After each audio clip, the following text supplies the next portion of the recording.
I'm a big reading ambassador, and it's ironic because I grew up hating reading. My father was a librarian, and I always hated the library. I hated the, public library. The furniture was always uncomfortable. It always smelt weird to me. There was always an elderly woman telling me to be quiet. There was always some freaky homeless guy by the bookshelves who thought he was a vampire. I always hated it. And it wasn't until I started teaching in the inner city where I saw a lot of my students didn't have the advantages I had growing up. And I basically said, shame on me. Yeah, I'll give you a story about that, David. I was speaking in India to a school. I got all the kids pumped up, and after the presentation, the kids are coming up and saying hi and everything. And all of a sudden, I see this little boy. He's about 6 years old, and he has tears in his eyes. And he looks up at me, and he says, "How can I succeed?" And I notice he's missing his left arm. And so I crouch down, I get to his eye level, and I say, when I was your age, I went to 18 different schools before I was 12 years old. Everybody called me stupid because I stuttered. And eventually I went to a school and a teacher worked one-on-one with me, and she would sing things to me, and I found I could sing them back without my stutter. It's kind of like the movie The King's Speech. And eventually I lost my stutter and I became a swan. Well, I looked at that boy in the eyes and I said, isn't it interesting, the little boy that everybody used to make fun of because he couldn't speak right now gets paid a lot of money to go around the world to do what?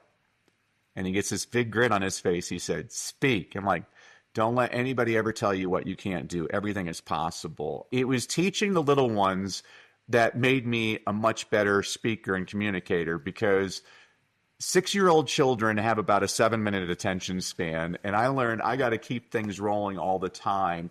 And I love laughing with the kids, but when I need to make a point, I usually try to blend the humor with with a little bit of heart.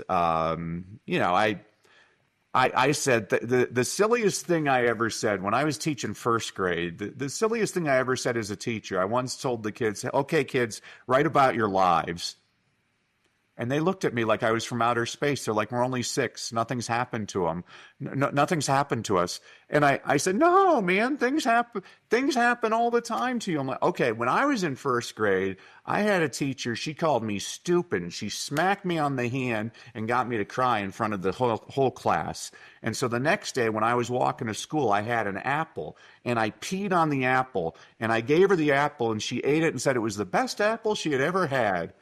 My kids are like, that is awesome. Well, this is also the reason I've never accepted food from a child. But, I learned that if you want kids to tell you stories, you need to tell them stories. The same with leaders. I mean, if you're running a company and you want to hear those great stories of customer service and employee satisfaction, well, you need to share your own stories and create an environment where people are celebrating the triumphs and pointing out, okay, here's my trial and tribulation. Can somebody help me out with this problem? That's how we move